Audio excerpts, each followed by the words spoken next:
my name is Alice. As a full-time housewife, I support my husband Fred. I met my husband through a mutual acquaintance, and we were able to get married. My husband is very kind and, even now I still think I was happy to have married my husband who is always considerate to me. One of such days, when I was at home, I received a phone call from my husband. "Hello, Alice. What's wrong? You're at work, aren't you?" "No, it's something more important. I need you to head to the hospital right now." "I'll be on my way on the bullet train right away." "Yeah, it's fine, but what's going on?" The word hospital made my heart flutter. "My father seems to be in danger." "What?" "Oh, yeah. Okay, I'm on my way. I'll be right there." My father-in-law had been ill ever since my husband and I got married.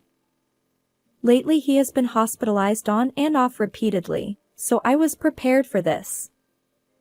But still, when my husband told me what had happened, I was shocked. "Father-in-law, please get saved, somehow." I headed for the hospital with these thoughts weighing on my mind. But when I arrived at the hospital, my father-in-law had already passed away. My husband was also unable to see him die, and he seemed to be enduring quite a lot. I was also sad to hear that my beloved father-in-law had passed away. I felt sad, but I still put on a brave face and supported my husband.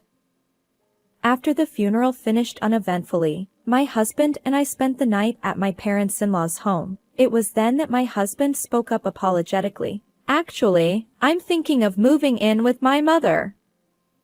"What? With your mother?" "Yes. I think it would be sad to live alone in this house, and I'm also worried about my health. To be honest, I don't like my mother-in-law. My mother-in-law is selfish and her attitude toward me is harsh. If it were true, I would have refused. She kept ordering me around at my father-in-law's wake and funeral, despite having done almost nothing myself. Even now, she has gone off somewhere. However, after losing my father-in-law, my husband's feeling of not wanting to lose any more family members were clear. "Yes. Let's do it." I nodded for my husband, then I began to live with my mother-in-law. But this was the beginning of the worst thing that could have happened. Sure enough, my mother-in-law treated me very badly. "Hey, do you clean this house properly? It's so dusty, it makes my nose itch." "Yes, I do. I try to do as much as I can, but..." "Try? What do you suppose to do with such an ambiguous statement?" "I would have done it more thoroughly. Fred in a place like this. What if he gets some freakish virus?" My mother-in-law would say so and get angry at me. She wanted to say that my in-laws' house hadn't been cleaned up at all, but I held back, thinking that further quarrel was not in my best interest. "I'm sorry. I'll clean up now." "Absolutely. I'm going out now, so finish cleaning before I come back." After saying this, my mother-in-law left the house. Lately, she was constantly going out somewhere. She doesn't know much about the area, nor does she know anyone there. I wonder where was she going? With such a question in my mind, I set up vacuuming. But then, in such a daily routine, something happy happened to us. I immediately told my husband about it. "Hey, hi. I think I'm pregnant." "Oh. Really?" "Yes." I nodded, and my husband thrust his hands high into the air. "We did it. We're finally having a baby." My husband and I had always talked about our wish for a child someday. We were finally blessed with a child. I was anxious about having a baby after I turned 30. However, my husband made sacrifices to support me. But my mother-in-law didn't change at all. Don't skip housework just because you're pregnant. When I was pregnant with Fred, I was doing housework until just before I gave birth. By saying such things, she wouldn't allow me to relax at home. The moments my mother-in-law would say harsh things to me was when my husband was not around. In front of my husband, she acts like a quiet mother. And I kept quiet so as not to put an unnecessary burden on my husband. Still, I wonder how long this life will last, while the days when I felt down went on. But I tried to do my best for the sake of the child I was carrying in my belly. And each time I would give myself encouragement. And I was able to give birth to an adorable baby girl safely. After discussing it with my husband, I named the child Erica. Then, I thought that after returning home, I could spend happy days with Erica and my husband. However, that delusion crumbled. She is always crying and being noisy.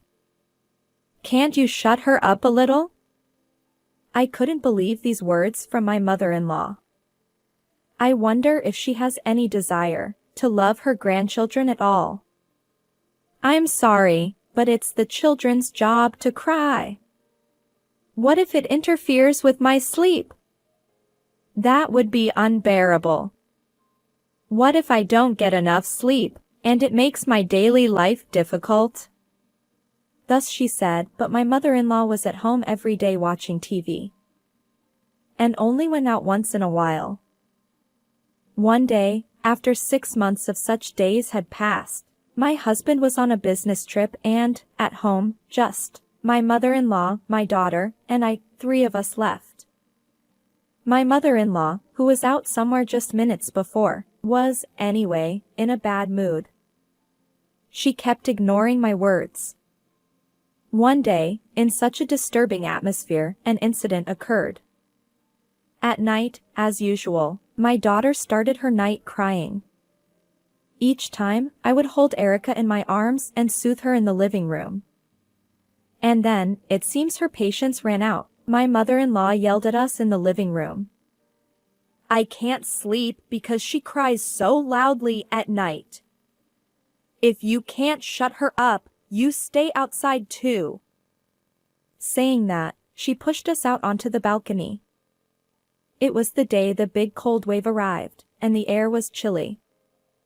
I immediately tried to go back to my room, but to my surprise, my mother-in-law had locked the door. She left us out in the cold weather. My phone was in the house. Moreover, we lived on a high floor of an apartment building, and I couldn't even call someone for help from the balcony. It was a desperate situation. My daughter's cries became worse because of the cold. It sounded like a scream to me. I desperately held my daughter and protected her from the cold. But the night was still long. Hoping that, at one point my mother-in-law would unlock the door, I endured the cold. But as time went by, I lost all sensation of my body. Before I knew it, my daughter had stopped crying. Please save my child. While I was praying for that, I held my daughter in my arms for a long time. Then, in the corner of my mind, I felt as if I could hear my husband's voice. And then I completely lost consciousness. When I regained consciousness, I was in the hospital. I opened my eyes and my husband was there, breathing heavily. I am so glad you woke up. And Erica, she's fine. She's in another room now, but her life is not in danger. Hearing those words brought tears to my eyes. All these feelings, anxiety, coldness, and fear, flowed down as tears at once. The doctor told me that, if you both had been discovered even a little bit later, she would have lost her life. Huh? Was it really like that? Yeah, I finished my work a bit earlier. I took the first train home. I think that was good enough. But when I got home and went to the bedroom, none of you two were there. When I found you on the balcony, I really... My husband stopped talking. Thank you. You saved my life. How did it come to this? We were locked out. Who did that? Your mother. Who else could have done it? I told my husband in no uncertain terms. My daughter's life was in danger. My anger was rising like magma. She told us to stay outside because of Erica's noisy crying at night, and she locked us out on the balcony. I thought she would bring us back eventually. I didn't think it would be in the morning. No, but I didn't think. My husband still couldn't believe it. But this was an unshakable fact. Think about it. There was no one else in the house but me and my mother-in-law. Who else could have done it? Oh, yes, that's for sure. I can't live with your mother. The same goes for me, and first of all, I have to protect my daughter. My husband's face tightened at my words. I understand. I'll talk to my mother. I was able to leave the hospital that day because the test results showed no abnormalities. But my daughter still needed to stay in the hospital. So we went home to finish talking before my daughter was discharged from hospital. When we got home, my mother-in-law looked at me uncomfortably. Oh, my God. You're out of the hospital already. She seemed relieved that my condition was not serious. I stared at her coldly. Mother-in-law, you know what you did, don't you? nah. What? I don't know anything. I just woke up this morning and saw Hitoshi in a panic calling for an ambulance. I sighed heavily. Mother-in-law, you locked me and my daughter out, didn't you? I would never do that. I've been waiting anxiously for all of you to come home, just as I am now. Because my mother-in-law was in front of my husband, she was play-acting as a laudable person. But that act no longer worked with my husband. That night, there was only Mom, Alice, and Erica. So besides Mom, there was no one else who could have kept Alice and the child out. Wait a minute. I remember yesterday too. I remember yesterday because the child wouldn't sleep. Alice went outside on her own. I was there when it happened. Then why was Alice outside the whole time? I don't know. Didn't she fall asleep? I shook my head. I wouldn't have gone outside by myself in such a cold night. I have proof. What proof? I turned to my husband. What did you do when you found me in the morning? I was surprised. I tried to open the door, but it was locked. So I unlocked it and then opened the door. I nodded at my husband's explanation. Then, suppose you went out on the balcony without permission. How did you say I locked the door? I raised a question at my mother-in-law. My mother-in-law looked distressed. Yes, I did that. Mother. So it was you who did it, after all. I was telling you it was like that. Besides, this woman played the role of a kind mother in front of you, but in front of me, she would completely change. Is that true? Yeah, When you're not at home, she would make me clean the house. I was even made to recook the dishes. But I didn't tell you about it. Why? I didn't want to cause you unnecessary worry. I thought it would be better if I just put up with it myself. I glared at my mother-in-law. But I've run out of patience. You've caused us so much pain. When I said that, she glared at me with angry eyes in defeat. What? You're overstating it. Mother. It's your fault. Fred is now living away from me because of you. You took Fred away from me. And yet, what is it that you are suffering for? I've been suffering more than you. Typical of a parent who has never been able to let go of his child. But I was not surprised. I was somehow getting that vibe. But my husband didn't know anything about it. He was just astonished.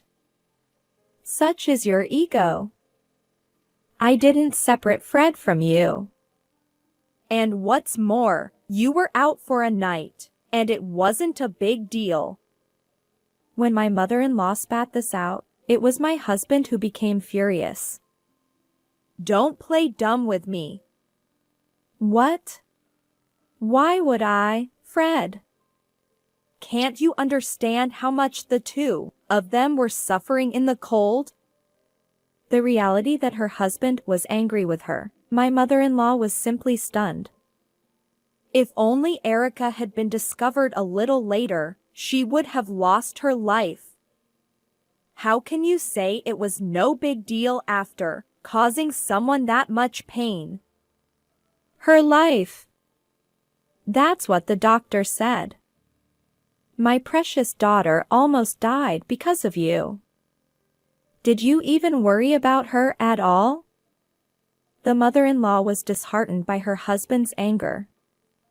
Of course she doesn't feel that way. She was always complaining to me about how noisy the kids are. That's why she was perfectly capable of shutting us out. My husband exhaled loudly to calm himself down. I can't live with you anymore, Mom. I want you out of this house. And don't ever have anything to do with us again. The son told her that he was going to sever ties from her. My mother-in-law, as expected, got very anxious. Wait a minute. If I get kicked out of this house, I have nowhere to go. Are you okay with that? I see no problem with that. On the contrary, I see a problem if you live with us. I have to protect my precious daughter and my wife. I feel the same way. I also told my mother-in-law very clearly about my feelings. You understand, don't you? Your father is gone and I am all alone. And if I get kicked out of this house, how am I supposed to live? I gave my panicked stepmother a hard look. And yet you have complained about my housework and cooking? If you fear we are going to kick you out of this house, don't you think you should be a little more grateful to us? My mother-in-law's face turned bitter again at my words. She looked at me again. Well, I was grateful. But I was doing the housework too.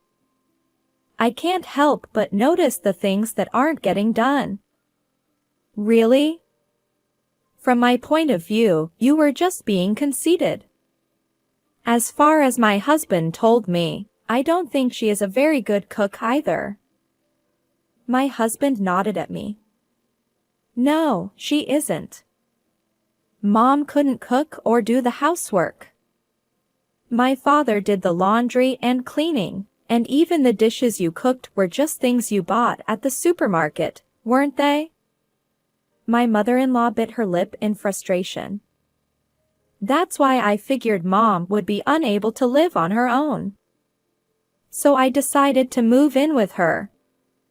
But you just complain about me like I'm some kind of big shot. Even without this incident, I would have told my husband that I couldn't live with you any longer. I understood. I will not complain about anything from now on. So, let me stay here. Even financially, what am I supposed to do when I leave this house? My mother-in-law screamed hysterically. Still, I remained calm. You have money, don't you? What are you talking about? Of course I don't have it. You always say you are going out. You always go to pachinko, don't you? Where does the money come from? My mother-in-law's face turned pale at my point. What are you talking about? Of course not. Mother, how long have you been gambling? My mother-in-law shook her head at my husband's question. Don't be deceived. This woman is lying to you and trying to get me out of the house. I'm not at all lying. I saw it. I saw a pachinko parlor card in your wallet. While I was cleaning the house, I happened to see what was inside my mother-in-law's wallet. There were a number of cards in there. The name of a pachinko parlor near our house was written on all of them. It seems that your mother-in-law is a regular customer at many pachinko parlors. But where does the money come from? No, that's... Don't tell me you've been dipping into my father's savings? Sweat broke out on my mother-in-law's forehead as my husband muttered something. Oh, my father-in-law's savings? I see, Alice, you didn't know. Actually, my father was saving for me and Alice. But he was too weak to go to the bank, so my mother was in charge of it. I looked at my mother-in-law in surprise. Don't tell me you had access to that money? This money was mine to spend.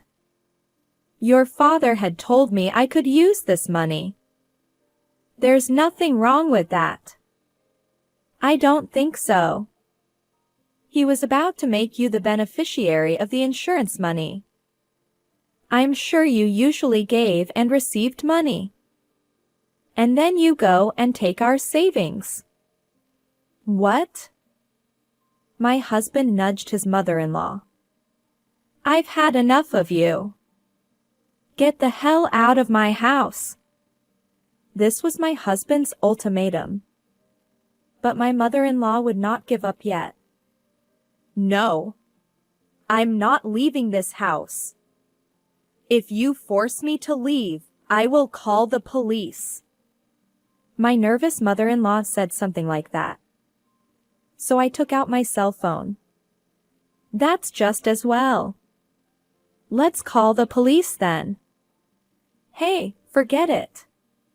It's nothing important. Calling the police would only be a nuisance. It's not an unimportant matter. We were left on a balcony in the cold weather. My daughter almost lost her life. Thus I said and held the cell phone to my ear.